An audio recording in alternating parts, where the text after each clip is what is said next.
Ma'am ने कहा है कि मैम ने साइकोलॉजी को नहीं चुना, यूनिवर्स ने मैम को चुना है कि लीजिए जी आप साइकोलॉजी लीजिए। बचपन से ही मतलब आई गेस 10th 11th से इंटरेस्ट तो रहा है, लेकिन इंटरेस्ट वो था कि दिमाग पढ़ सकती हूँ मैं लोगों का। सोसाइटी में आपने बहुत कुछ सुना भी होगा, लोगों ने आपको बहुत कुछ बोला भी होगा, ये तो पागलों की डॉक्टर है प्रॉपरली।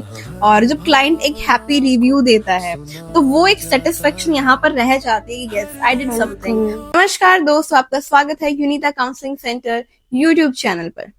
और मेरा नाम दीक्षा है, मैं एक RCI लाइसेंस साइकोलॉजिस्ट हूँ, एक एजुकेटर हूँ एंड यूनिता काउंसलिंग सेंटर की फाउंडर हूँ।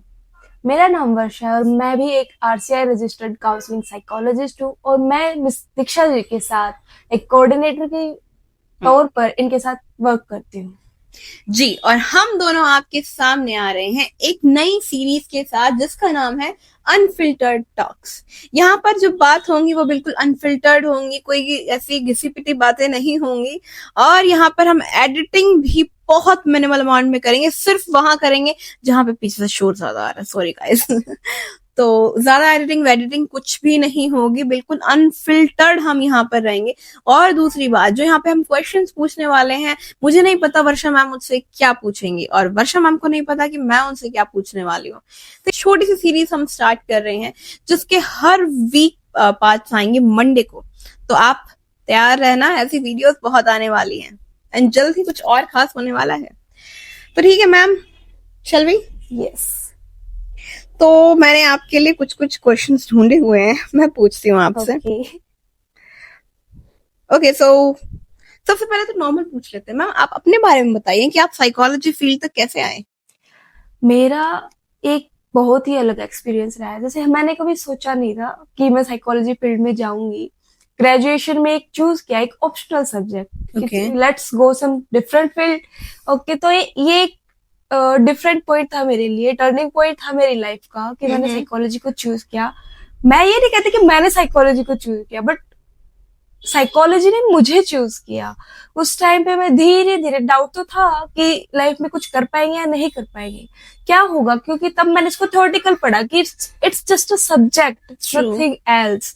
फिर मैंने जैसे जैसे डीपली इन चीजों को पढ़ते गए, हमने खुद को जाना, खुद को समझा, हम कैसे सोच रहे हैं, कैसे हमारा बिहेवियर हमारे इफेक्ट करता है, हमारे इमोशंस, हमारा बिहेवियर, हर चीज, हमारे रिलेशंस कैसे इफेक्ट पड़ता है इन सारी चीजों का, वो सब चीजें धीरे धीरे समझी, उनको लाइफ में अप्लाई किया। और आज हम यहाँ आपके साथ इस मुकाम पे है कि हम एज अ साइकोलॉजिस्ट लोगों की हेल्प करते हैं, उनको हील करने में उनकी मदद करते हैं ताकि वो अपनी लाइफ में एक बेटर लाइफ जी सके और अपने आप को फील कर सके, महसूस कर सके और अपनी एक वैल्यू उसको पहचान सके। बिल्कुल, बहुत बहुत अच्छी बात कही मैम आपने। मतलब मैम ने कहा है कि मैम ने साइकोलॉजी को नहीं चुना, यूनिवर्स ने मैम को चुना है कि लीजिए जी आप साइकोलॉजी लीजिए। तो मैम, मैंने तो आपको अपना एक्सपीरियंस बता दिया, तो आप में मुझे अपनी जर्नी बताइए, आप यहाँ तक कैसे पहुंचे? ओके मैम, आपकी जर्नी से कुछ हद तक सिमिलर मेरी जर्नी भी रही है।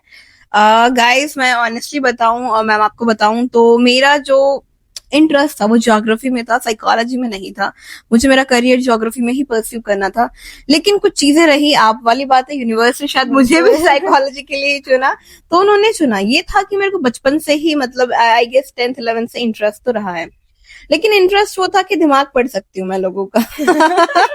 तो मैं यही था कि हाँ साइकोलॉजी, जैसे मेरे पास गलती से ही आया था सब्जेक्ट, बट जब आया तो मैंने सोचा कि वाओ, अब मैं तो लोगों का दिमाग पढ़ सकती हूँ, आप समझ रहे हैं। तो मैंने कहा ठीक है चलो पढ़ते हैं इसको, दिमाग पढ़ने लगे। फिर जब 3rd ईयर तक आया तो मुझे पता चला कि मेरा ही दिमाग थोड़ा सा पढ़ने लायक हो चुका है। मैं किसका क्या ही दिमाग पढ़ूं। बट यस, इंटरेस्ट बढ़ता गया, चीजें और आगे एंगेजिंग होती गई। और जब हम सेशंस लेते हैं ना, अब इस मुकाम पर आ चुके हैं कि हम सेशंस ले रहे हैं प्रॉपरली, और जब क्लाइंट एक हैप्पी रिव्यू देता है तो वो एक सेटिस्फेक्शन यहाँ पर रह जाती है, यस आई डिड समथिंग, बहुत अच्छा किया है मैंने। तो अब इस मुकाम पर आके लगता है कि एक वो दौर था जहां मुझे लगता था कि साइकोलॉजी गलती से आ गई, एक चाइल्डिश बिहेवियर, यू नो, और अब ऐसा लगता है कि मैं बनी ही इस चीज के लिए हूँ। तो या ऐसा ही था, यही है, साइकोलॉजी हमें खुद से जोड़ती है। True exactly. और जब हम खुद से जुड़ पाते हैं ना, तभी हम औरों को जोड़ पाते हैं, वरना अगर हम खुद ही ऐसे बिखरे बिखरे से हैं, और जो कि नॉर्मल भी है, ऐसी बात नहीं है कि हम भगवान भगवान है, नॉर्मल है, लेकिन मैनेज करना आना चाहिए। बिल्कुल मैम, बिल्कुल। ओके मैम, तो आप यहाँ तक पहुंचे हो, तो सोसाइटी में आपने बहुत कुछ सुना भी होगा, लोगों ने आपको बहुत कुछ बोला भी होगा कि ये तो पागलों की डॉक्टर है, या क्या ही करती होगी, बातों से भी भला कोई ठीक होता है। तो ऐसे कुछ टैग्स आपको सोसाइटी ने दिए होंगे, तो आप भी अपना कुछ एक्सपीरियंस बताइए, ऐसा कौन सा टैग जो आपको मिला होगा सोसाइटी से। सबसे बड़ा टैग तो मैम आपने बता दिया कि पागलों के डॉक्टर है कि क्या ही होगा। मतलब आप ये देखिए, एक तो हमें बोल दिया जाता है पागलों का डॉक्टर, ठीक है, बिल्कुल। तो एक बहुत बड़ी उपाधि दे रहे हैं वो हमें कि पागलों का इलाज कोई कर सकता है, तो वो हम है। चलो ठीक है। दूसरी तरफ फिर वो कहते हैं थेरेपी से क्या होता है, और बातों से कुछ ठीक भी हो जाता है। आप बिलीव नहीं करेंगी, बट मेरी खुद के फैमिली में भी आज भी कुछ लोग हैं, एंड आस पड़ोस में बहुत सारे जो थोड़ा सा मतलब उन्हें अवेयरनेस नहीं है, मैं उनकी गलती भी नहीं कह सकती हूँ, बट हाँ देयर आर सम पीपल जो बोलते हैं कि बातों से थोड़ी ना कोई ठीक होता है, और हमारे हरियाणा में ऐसा बोलते हैं ना, बातों से थोड़ी ना कोई ठीक हो रहा है। फिर मैं बोलती हूँ कि देखिए आप रिजल्ट्स देखिए, एंड कुछ क्लाइंट्स इतना ज्यादा कॉन्फिडेंट हो जाते हैं, वो खुद बोलते हैं कि मैम मैं पब्लिकली आके भी बोल सकता हूँ कि यस मैंने ऐसा सेशन लिया है। तो इस तरीके से भी चीजें होती है, बट वो सोचते हैं कि ये पागल होगा, हाँ जब भी तो तुमने पागल है डॉक्टर। तो बहुत ही अलग चीज है। हाँ मैंने ये तो मुझे लगता है मैम शायद हमें 7-8 साल और झेलना ही पड़ेगा, हाँ, एटलीस्ट कि पागलों का डॉक्टर है। थेरेपी से कौन ठीक होता है, थेरेपी सिर्फ बात करने के लिए होती है। और यस, आज भी अगर मैं अपनी फैमिली को थोड़ा सा एक्सप्लेन करना चाहूँ कि व्हाट आई एम डूइंग और किस तरीके का रिजल्ट आ रहा है, तो वो हमेशा सपोर्ट करते हैं। लेकिन कहीं ना कहीं कंफ्यूजन उनको अभी भी रहती है कि जब वो किसी को एक्सप्लेन करते हैं ना कि हमारी बच्ची क्या कर रही है, तो बोले हाँ मतलब डॉक्टर है, हाँ वो करती है, काउंसलिंग करती है। तो कोई पूछे काउंसलिंग क्या होता है, कि अगर सामने वाले को किसी को पता ना हो तो उनसे पूछता है, फिर वो बस एक लिमिट में ही एक्सप्लेन कर पाते हैं। तो है अभी चीजें जो सोसाइटी हमें बोलती रहती है, बट जो मेन चीज मुझे यही मिली है, जहां से मैंने शुरुआत की थी कि दिमाग पढ़ लूंगी, तो यही बात है कि दिमाग पढ़ सकती है ये औरत। तो मुझे ऐसे भी जाना चाहता है, और यस पागलों का डॉक्टर तो लोग बोलते ही हैं। बिल्कुल मैम, हमारे फैमिली, मेरे घर पे भी खुद ऐसा है। आपकी बेटी क्या पता नहीं, कुछ करती तो है, लोगों से बातें करती रहती है, वो फिर को ठीक करती है, ऐसे बोलते रहते हैं। हाँ, हम बातों से ही ठीक करते हैं, हम कोई दवाई नहीं देते किसी को। क्योंकि रियलिटी इज हम खुद दवाई है ना। बिल्कुल। डॉक्टर आपको दवाई देगा, डॉक्टर आपको जब दवाई देंगे तो वो आपके ऊपर है। अगर आप उनको लेना चाहो और आपके मन में ये है कि मुझे ठीक होना है, तो आप बहुत जल्दी रिकवर हो गए।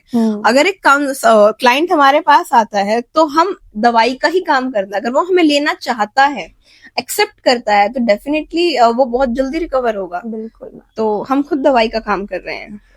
तो गाइस, अनफिल्टर्ड टॉक्स की फर्स्ट सीरीज का फर्स्ट पार्ट आपके सामने है, एंड सेकंड पार्ट कल डल जाएगा। इसी तरह से 1-2 पार्ट्स और आएंगे, ताकि आपकी छोटा इसलिए किया है ताकि आपके लिए एंगेजिंग हो और इंटरेस्टिंग हो। एंड जो नेक्स्ट पॉडकास्ट आएगा यानी कि पार्ट 2 वो आएगा मंडे को, तो stay tuned for next part.